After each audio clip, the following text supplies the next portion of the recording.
സംഘാടകര്, കേരള മുസ്ലിം ജമാഅത്ത് zone committee, മറ്റു സംഘകുടുംബങ്ങൾ, പ്രത്യേകിച്ച് ഇതിനുവേണ്ടി നമ്മുടെ ലത്തീഫ് മഖ്ദൂമി, KT അബ്ദുറഹ്മാൻ ഹാജി ഇവരൊക്കെ നേതൃത്വത്തിൽ രൂപീകരിച്ച് പ്രവർത്തിച്ച ഈ സ്വീകരണ പരിപാടി ഇത്രയധികം മനോഹരമാക്കിയ ചെറുതും വലുതുമായ എല്ലാ ആളുകളെയും, സഹകരിച്ച നാട്ടുകാരെയും, സഹായിച്ച അഭ്യുദാകാംക്ഷികളെയും ഈ ജാഥയ്ക്ക് വേണ്ടി ആശംസകൾ അർപ്പിക്കുകയും മതിയായ പ്രതിഫലത്തിന് വേണ്ടി പ്രാർത്ഥിക്കുകയും ചെയ്യുന്നു. ബഹുമാനപ്പെട്ട കാന്തപുരം AP അബൂബക്കർ മുസ്ലിയാരെ പരിചയപ്പെടുത്തേണ്ട ആവശ്യമില്ല. ഈ രാജ്യം കണ്ട ഏറ്റവും വലിയ ധാർമ്മിക, ഭൗതിക, വിദ്യാഭ്യാസ പ്രവർത്തകനാണ് അദ്ദേഹം. വൈജ്ഞാനിക വിപ്ലവം അദ്ദേഹം ഇവിടെ സൃഷ്ടിക്കുകയുണ്ടായി. ഇപ്പോൾ അദ്ദേഹം നോക്കൂ, 92 വയസ്സായ സമയത്തും കേരളത്തിലെ ഈ സമുദായത്തിനൊരു യൂണിവേഴ്സിറ്റി വേണം എന്ന നിലയ്ക്ക് അതിന് മതിയായ സ്ഥലം വാങ്ങി ഇതിനുള്ള അഫിലിയേഷൻ പ്രവർത്തനങ്ങളൊക്കെ നടത്തി ഏറെ മുന്നോട്ട് പോവുകയാണ്. കഴിഞ്ഞ ദിവസം അദ്ദേഹം സംസാരിക്കുന്ന മധ്യ പറഞ്ഞു, പിന്നെ ബഹ്റൈൻ സമ്മേളനം ഉണ്ടായിരുന്നു. ഞാനും ഉസ്താദൊക്കെ ഓൺലൈനായിട്ടാണ് ആ സമ്മേളനത്തെ മിനിയാന്ന് അറ്റൻഡ് ചെയ്തത്. അതിൽ 1 മണിക്കൂർ നേരം പ്രസംഗിക്കുമ്പോൾ ആ പ്രസംഗത്തിന്റെ ഒടുവിൽ അദ്ദേഹം പറഞ്ഞു, നമ്മൾ ധാരാളം പദ്ധതികൾ ഇവിടെ ആസൂത്രണം ചെയ്ത് നടപ്പാക്കി കഴിഞ്ഞു. യൂണിവേഴ്സിറ്റി അടക്കം വലിയ വൈജ്ഞാനിക പ്രവർത്തനങ്ങൾ നമ്മൾ തുടക്കമിടുകയാണ്. ഇതെല്ലാം തുടങ്ങി പൂർത്തിയാകുമ്പോൾ ഞാൻ ഉണ്ടാകണമെന്നില്ല. തന്റെ വയസ്സിനെ പറ്റി അദ്ദേഹം കൂടുതൽ ബോധ്യമുള്ളവരാകുകയാണ്. അദ്ദേഹം ബോധവാനാണ്. ഇതെല്ലാം പ്രവർത്തിച്ച് എത്തുമ്പോൾ ഞാൻ ഉണ്ടാകണമെന്നില്ല. ഞാൻ ഉണ്ടാകണമെന്നോ ഉണ്ടാവാതിരിക്കണോ എന്നതല്ല നമ്മുടെ മുന്നിലുള്ള പ്രശ്നം. ഈ സമൂഹം എല്ലാ മേഖലയിലും, എല്ലാ നിലയിലും മേലെയായിരിക്കണം.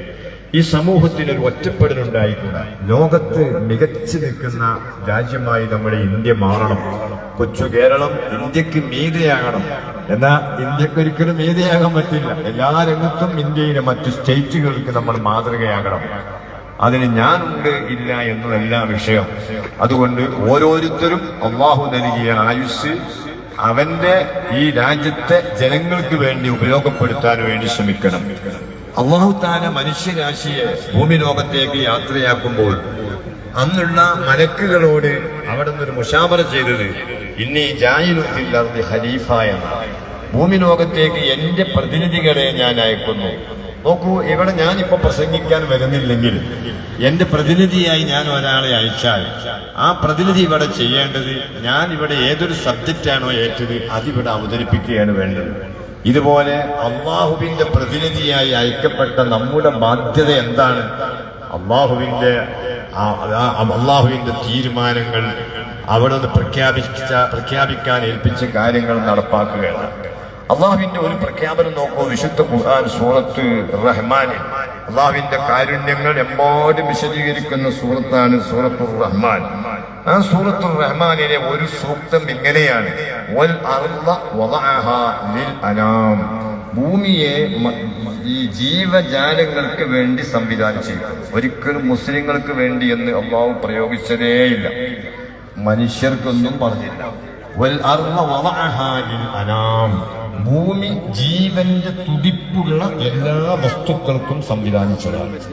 നോക്കൂ, ദേഹമാസകലം മുറിവുള്ള ഒരു പട്ടിക്ക് വെള്ളം കൊടുത്തതിന്റെ പേരിൽ, അതുപോലെ ഒരു പൂച്ചയ്ക്ക് വെള്ളം കൊടുക്കാതെ അതിനെ വിഷമിപ്പിച്ചതിന്റെ പേരിൽ ഒരാൾ നരകത്തിൽ പോയി എന്ന വിവരം നബി തങ്ങൾ പറയുമ്പോൾ, അതുപോലെ ദാഹിച്ചു വരഞ്ഞ ഒരു പട്ടിക്ക് ഒരു നേരം വെള്ളം കൊടുത്തതിന്റെ പേരിൽ വളരെ മോശം ജീവിതം നയിച്ചിരുന്ന ഒരു സ്ത്രീ ആ ഒരൊറ്റ പ്രവർത്തനം കൊണ്ട് സ്വർഗത്തിൽ പോയി എന്ന് തന്റെ സഹാബാക്കളോട് നബി തങ്ങൾ കഥ പറഞ്ഞു കൊടുക്കുമ്പോൾ സഹാബാക്കൾ ചോദിച്ചു, പട്ടിക്ക് വെള്ളം കൊടുത്താലും ഞങ്ങൾക്ക് സ്വർഗമുണ്ടോ?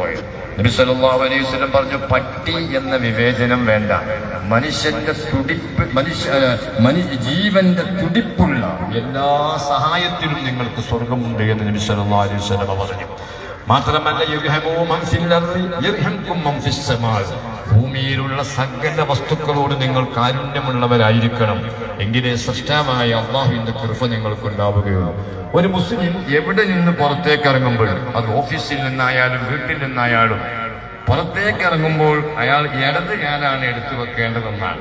ഇടത് കാലം എടുത്തു വെച്ചുകൊണ്ട് അയാൾ പറയേണ്ടത് ബിസ്മില്ലാഹിർ റഹ്മാനിർ റഹീം എന്നാണ്. എന്താണ് അതിന്റെ അർത്ഥം? ബിസ്മില്ലാഹി, അള്ളാഹുവിന്റെ നാമം ചൊല്ലി ഞാൻ പുറത്തിറങ്ങുന്നു. എന്റെ റബ്ബ് എങ്ങനത്തെ റബ്ബാണ്? എന്റെ നാഥൻ എങ്ങനത്തെ നാഥനാണ്? അർ-റഹ്മാൻ. ഈ ഭൂമിയിൽ ദൈവത്തിന് വഴിപ്പെട്ടവർക്കും വഴിപ്പെടാത്തവർക്കും കാരുണ്യം ചെയ്യുന്ന അല്ലാഹു. അർ-റഹീം, എന്റെ റബ്ബ് എങ്ങനെയാണ്? നമ്മുടെ സജീറൻ ജിനേഷ്, പിന്നെ എന്റെ റബ്ബിന്റെ കാരുണ്യം കിട്ടണമെങ്കിൽ ജീവന്റെ തുടിപ്പുള്ള എല്ലാ വസ്തുക്കളോടും നിങ്ങൾ കാരുണ്യം കാണിക്കണം. ഇനി നിങ്ങൾ നോക്കൂ, മനുഷ്യരെ അഭിസംബോധന ചെയ്ത് ഖുർആൻ. ചില ആളുകൾ തെറ്റിദ്ധരിച്ചിരിക്കുന്നത് ഖുർആനിലുള്ള കാര്യങ്ങളൊക്കെ മുസ്ലിങ്ങൾക്ക് മാത്രമാണെന്ന്. അല്ല, അത് മുസ്ലിങ്ങൾക്കുള്ള കാര്യം പറയുമ്പോൾ ഖുർആൻ യാ അയ്യുഹല്ലദീന ആമനൂ എന്ന് പറയുന്നുണ്ട്. ഇപ്പൊ ജുമാനെ പറ്റി പറയുമ്പോൾ ശ്രദ്ധിക്കും, ജുമാനെ പറ്റി പറയുമ്പോൾ യാ അയ്യുഹല്ലദീന ആമനൂ ഇദാ നൂദിയ ലിസ്സലാത്തി മിൻ യൗമിൽ ജുമുഅത്തി എന്ന് പറയുന്നു. അതുപോലെ തന്നെ സ്ത്രീകൾ നോക്കൂ, അവരുടെ വസ്ത്രധാരണത്തെ പറ്റി പറയുമ്പോൾ റസൂലുള്ളാഹിനോട് പറയുന്നത് കുല്ലി അസ്വാജിക, നിങ്ങൾ നിങ്ങളെ ഭാര്യമാരോട് പറയുക, ബനാതിക, നിങ്ങളെ പെൺമക്കളോടും പറയുക, വനിസായിൽ മുഅ്മിനീൻ, അങ്ങയെ അംഗീകരിച്ച് ജീവിക്കുന്ന മുസ്ലിം പെണ്ണുങ്ങളോടും പറയുക. എന്ത്? യുദിനീന അലൈഹിന്ന മിൻ ജലാബീബിഹിന്ന, മുഖവും മാർപ്പിടവും മറക്കണം. ഇവിടെ എന്തെല്ലാം മറക്കാറുണ്ട്, അവരൊക്കെ മുഖവും മാർപ്പിടവും മറപ്പിക്കാൻ നമുക്ക് അവകാശമല്ല, അത് അവരുടെ ശൈലിയാണ്. നമുക്ക് മുസ്ലിങ്ങളായ ആളുകൾ അത് സ്വീകരിച്ചാൽ മതി. ഈ രൂപത്തിൽ മുസ്ലിങ്ങളോട് ഇപ്പൊ റമദാൻ മാസം വരികയാണ്. യാ അയ്യുഹല്ലദീന ആമനൂ കുതിബ അലൈക്കുമുസ് സിയാം കമാ കുതിബ അലല്ലദീന മിൻ ഖബ്ലിക്കും, മുഅ്മിനീങ്ങളെ നിങ്ങൾ നോമ്പ് നോൽക്കണം. അത് അമുസ്ലിങ്ങളോട് പറയുന്നില്ല. അതേ സമയത്ത് മനുഷ്യരാശിയുടെ മൊത്തത്തിലുള്ള കൽപ്പന യാ അയ്യുഹന്നാസ്, ഏ മനുഷ്യവർഗമേ, ഇന്നാ ഖലഖനാകും മിൻ ദക്കരിൻ വ ഉൻസ, നിങ്ങളെ ഒരു ആണിൽ നിന്നും ഒരു പെണ്ണിൽ നിന്നുമാണ് സൃഷ്ടിച്ചിരിക്കുന്നത്. അതുകൊണ്ട് നിങ്ങൾക്ക് നിങ്ങളുടെ റബ്ബ് ഒരേ ഒരു ദൈവം തമ്പുരാൻ അല്ലാഹുവാണ്. നിങ്ങളുടെ വാപ്പയോ ഒരേ ഒരു വാപ്പ ആദം അലൈഹിസ്സലാമാണ്. നിങ്ങളുടെ ഉമ്മയോ ഒരേ ഒരു ഉമ്മ ബീവി ഹവ്വ റളിയല്ലാഹു അൻഹയാണ്. ഒരു ഉമ്മയുടെ, ഒരു വാപ്പയുടെ, ഒരു റബ്ബിന്റെ അണികളായ നിങ്ങൾ ഒരിക്കലും സാഹോദര്യം തകർക്കാൻ പാടില്ല എന്ന് മനുഷ്യരോട് മൊത്തത്തിൽ കൽപ്പിക്കുന്ന റബ്ബ്. നോക്കൂ, ആ റബ്ബിന്റെ വായു നൽകി അവന്റെ സംരക്ഷണത്തിൽ കഴിയുന്ന മനുഷ്യന്മാരിൽ നിന്ന് മൃഗങ്ങളെ നാണിപ്പിക്കുന്നു എന്നത് ഖേദകരമാണ്. നമ്മുടെ ബഹുമാന്യനായ ഉദ്ഘാടക പ്രസംഗം സമസ്ത കേന്ദ്ര മുശാവറ അംഗം വാക്കുകളെ പറഞ്ഞുള്ളൂ എങ്കിൽ എത്ര അർത്ഥവത്തായ വാക്ക് അദ്ദേഹം പറഞ്ഞു. അതിൽ അദ്ദേഹം പറഞ്ഞ ഒരു വാക്ക് ഇതാണ്: മനുഷ്യരാശി അവര് അക്രമം നടത്താൻ പാടില്ല. നോക്കൂ, ഐക്യരാഷ്ട്രസഭ 1944 ഡിസംബർ മുതൽ എല്ലാ ഡിസംബർ 10-നും ഇവിടെ മനുഷ്യാവകാശ ദിനം ആചരിക്കുന്നുണ്ട്. ഈ വർഷവും ഐക്യരാഷ്ട്രസഭ ആചരിച്ചു. പക്ഷേ അതിന് നേരെ പിറ്റേന്ന് 100% സാക്ഷരതയുള്ള സാംസ്കാരിക രംഗങ്ങളിൽ മികച്ചവരെന്ന് ഉദ്ഘോഷിക്കുന്ന ഈ കൊച്ചു കേരളത്തിന് നാണം കെടുത്തിയ ഒരു കൊലപാതകം നമ്മുടെ കേരളത്തിലുണ്ടായി. ഒരു അതിഥി തൊഴിലാളിയെ ശരീരമാസകലം തല്ലിച്ചതച്ച് ആന്തരാവയവങ്ങളെല്ലാം നശിപ്പിച്ച് കൊലപ്പെടുത്തുകയുണ്ടായി. ഈ അതിഥി തൊഴിലാളി മരിച്ച ഈ അതിഥി തൊഴിലാളിയുടെ മൃതദേഹം പോസ്റ്റ്മോർട്ടം ചെയ്യാൻ നേതൃത്വം നൽകിയ പോലീസ് സർജൻ അത് കഴിഞ്ഞ ശേഷം വാർത്താലേഖകരോട് പറഞ്ഞപ്പോൾ അദ്ദേഹം തേങ്ങി, ഞാൻ കരഞ്ഞുപോയി ആ വാർത്ത കേട്ടപ്പോൾ. കാരണം ഒരു മനുഷ്യന് ഇങ്ങനെ ഒരു മനുഷ്യനെ കൊല്ലാൻ പറ്റുമോ? ഈ അതിഥി തൊഴിലാളിയുടെ ശരീരത്തിൽ ഒരു രോമക്കുത്തുപോലും അക്രമത്തിൽ നിന്ന് ഒഴിവായിട്ടില്ല. ശരീരത്തിന്റെ ഉള്ളിലുള്ള ഒരു അവയവവും കലങ്ങാതെ നിന്നിട്ടില്ല. വീണ്ടും ഈ സർജൻ പറയുന്നു, പോലീസുകാർ പറയുന്നു, FIR പോലീസ് രേഖപ്പെടുത്തിയിരിക്കുന്നു, ഈ മൃഗീയ കൊലപാതകത്തിൽ സ്ത്രീകളും പങ്കെടുത്തു എത്രേ. ഈ നിലക്ക് മനുഷ്യത്വം എന്തെന്നറിയാത്ത മനുഷ്യന്മാരായി ആളുകളോട് നീങ്ങുമ്പോൾ മനുഷ്യർക്ക് യഥാർത്ഥ വഴി ചൂണ്ടിക്കാട്ടി കൊടുക്കേണ്ട ബാധ്യത പണ്ഡിതന്മാർക്കുണ്ട്. ആ ബാധ്യത നിറവേറ്റാൻ വേണ്ടി 1926 ജൂൺ 26 രൂപീകരിച്ച പ്രസ്ഥാനമാണ് സമസ്ത കേരള ജമിയത്തുൽ ഉലമ. ഒരു നൂറ്റാണ്ടുകാലം മനുഷ്യന്റെ വിശ്വാസങ്ങളും ആചാരങ്ങളും എങ്ങനെയാകണമെന്നും മാനുഷിക സഹോദര്യം എങ്ങനെ നിലനിർത്തണമെന്ന് പഠിപ്പിച്ച സമസ്തക്ക് 50 കൊല്ലം നേതൃത്വം നൽകിയ തുല്യതയില്ലാത്ത നേതാവാണ് സുൽത്താനുൽ ഉലമ കാന്തപുരം AP അബൂബക്കർ മുസ്ലിയാർ. ആ AP അബൂബക്കർ മുസ്ലിയാർ എന്ന നമ്മുടെ മഹാനായ ഉസ്താദ് ഈ ജനുവരി 7-ാം തീയതി അരീക്കോട് വരികയാണ്. നോക്കൂ, വയസ്സ് 90-ലേറെ ആയപ്പോഴും അദ്ദേഹം അടങ്ങി നിൽക്കുന്നില്ല. മനുഷ്യൻ തന്റെ വർഗത്തിന്റെ വില മനസ്സിലാകാതെ കാട്ടാളനായി കഴിയുമ്പോൾ തെന്നാൻ കഴിയുന്ന രൂപത്തിൽ ശബ്ദിക്കുക മനുഷ്യത്വത്തിന് വേണ്ടി. ഈ ജനുവരി 1-ന് അദ്ദേഹം കാസർഗോഡിൽ നിന്ന് ഇറങ്ങി പുറപ്പെടുമ്പോൾ 7-ാം തീയതി നമ്മുടെ അരീക്കോട് പഞ്ചായത്ത് ഗ്രൗണ്ടിൽ 10,000-ങ്ങളെ അദ്ദേഹം അഭിസംബോധന ചെയ്യുന്നു. 4 മണിക്ക് നാം ഇന്ന് നടത്തിയതുപോലുള്ള റാലി 7-ാം തീയതി നമ്മുടെ അരീക്കോട് പട്ടണത്തെ പ്രകമ്പനം കൊടുക്കുന്ന രൂപത്തിൽ നടത്തുന്നു. സമാധാനപൂർവമായ ഈ ജാഥ. അതിനുശേഷം 5 മണിക്ക് സ്റ്റേഡിയം ഗ്രൗണ്ടിൽ നമ്മുടെ പൊതുസമ്മേളനം ആരംഭിക്കും. രാഷ്ട്രീയ, സാമൂഹ്യ, സാംസ്കാരിക, വിദ്യാഭ്യാസ മേഖലകളിലുള്ള പ്രമുഖർ അണിനിരക്കുമ്പോൾ ആ സമ്മേളനത്തെ അഭിസംബോധന ചെയ്ത് AP ഉസ്താദ് പ്രസംഗിക്കുന്നു. അതുകൊണ്ട് തന്നെ ഈ നാട്ടിലെ ആ ബാലവൃദ്ധ ജനങ്ങൾ, അതിൽ മതം നോക്കി ഞങ്ങൾ ആരെയും ക്ഷണിക്കുന്നില്ല, ജാതി നോക്കി ക്ഷണിക്കുന്നില്ല, രാഷ്ട്രീയം നോക്കി ക്ഷണിക്കുന്നില്ല.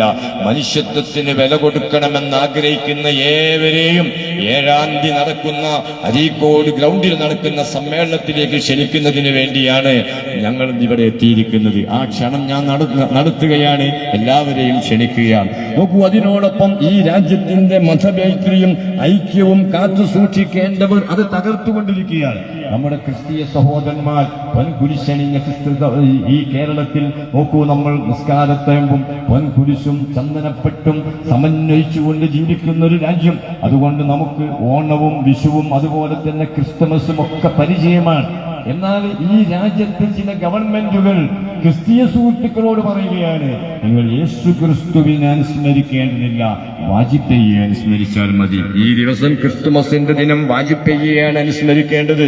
അത് ഏറ്റുപിടിച്ചുകൊണ്ട് നോക്കൂ, സാംസ്കാരിക കേരളത്തിന്റെ തലസ്ഥാനം വായുന്ന നമ്മുടെ സംഘികൾ നിയമിച്ച ഗവർണർ പറയാൻ പാടില്ലാത്ത വാക്ക് അദ്ദേഹത്തിന്റെ ഓഫീസ് ഇപ്പോൾ ഉത്തരവിട്ടിരിക്കുകയാണ്. തന്റെ കീഴിലുള്ള ഉദ്യോഗസ്ഥന്മാരും ക്രിസ്തുമസ് ആഘോഷിക്കരുത്, അതിന് ലീവില്ല. അതേസമയത്ത് അതേ ദിവസം നിങ്ങൾ വാജിപ്പയ് ദിനം ആചരിക്കാൻ വേണ്ടി മുന്നോട്ട് വരണം. ഒരു സംസ്ഥാനത്തിന്റെ ഗവർണർ പറയുകയാണ്. ഇവർക്ക് രാജ്യത്തിന്റെ നിലനിൽപ്പ് പോലും വിഷയമല്ലാതെ ആയിരിക്കുന്നു. രാജ്യത്തെ അവര് മനുഷ്യത്വത്തിന് എതിരായി ഉപയോഗപ്പെടുത്തുകയാണ്. ഈ സമയത്ത് എല്ലാ കക്ഷിത്വങ്ങളും അവസാനിപ്പിച്ച് മനുഷ്യാവകാശ സംരക്ഷണത്തിനും രാജ്യത്തിന്റെ മതമൈത്രിയും ഭരണഘടനയും നിലനിർത്തുന്നതിന് വേണ്ടി നാം ഒന്നിക്കേണ്ട ഒരു സമയമാണ്. മുസ്ലിങ്ങൾ മാത്രം ഒന്നിക്കുക എന്ന മുദ്രാവാക്യമേ ഞങ്ങൾ വിളിക്കുന്നില്ല. മുസ്ലിങ്ങൾ മാത്രം ഒന്നിച്ചതുകൊണ്ട് ഈ രാജ്യത്തെ പ്രശ്നം പരിഹരിക്കാൻ പോകുന്നില്ല. ഈ രാജ്യത്തെ മനുഷ്യർ രാജ്യത്തിന്റെ ഭരണഘടനയുടെ സംരക്ഷണത്തിന് വേണ്ടി യോജിക്കണം. ഇതാണ് സമസ്ത കേരള ജമിയത്തുൽ ഉലമയുടെ മുദ്രാവാക്യം. ഈ നിലക്ക് ഈ സമയത്ത് മനുഷ്യർക്കൊപ്പം എന്ന പ്രമേയവുമായി നമ്മൾ നടത്തുന്ന ഈ യാത്രയ്ക്ക് വലിയ പ്രാധാന്യമുണ്ടെന്ന് മനസ്സിലാക്കിക്കൊണ്ട് തന്നെ സമയം ഇല്ലാത്തതുകൊണ്ട് വാക്കുകൾ ചുരുക്കുന്നു. ഇവിടെ ഈ വിഷയം സവിസ്തരം പ്രതിപാദിക്കാൻ വേണ്ടി ബഹുമാന്യനായ KT താഹിർ സഖാഫിയുണ്ട്, മറ്റ് അതിഥികൾ ആശംസിക്കേണ്ടതുണ്ട്. അതെല്ലാം കഴിഞ്ഞേ നിങ്ങൾ പോവുകയുള്ളൂ. നിങ്ങളൊരുക്കിയ എല്ലാ സ്വീകരണത്തിനും 1000 നന്ദി രേഖപ്പെടുത്തിക്കൊണ്ട് പ്രതിഫലം ലഭിക്കാനുള്ള പ്രാർത്ഥന അർപ്പിച്ചുകൊണ്ട് ഞാൻ നിർത്തുന്നു. വാഹിറു ദഅവാനാ അൽഹംദുലില്ലാഹി റബ്ബിൽ ആലമീൻ. അസ്സലാമു അലൈക്കും വറഹ്മത്തുള്ളാഹി.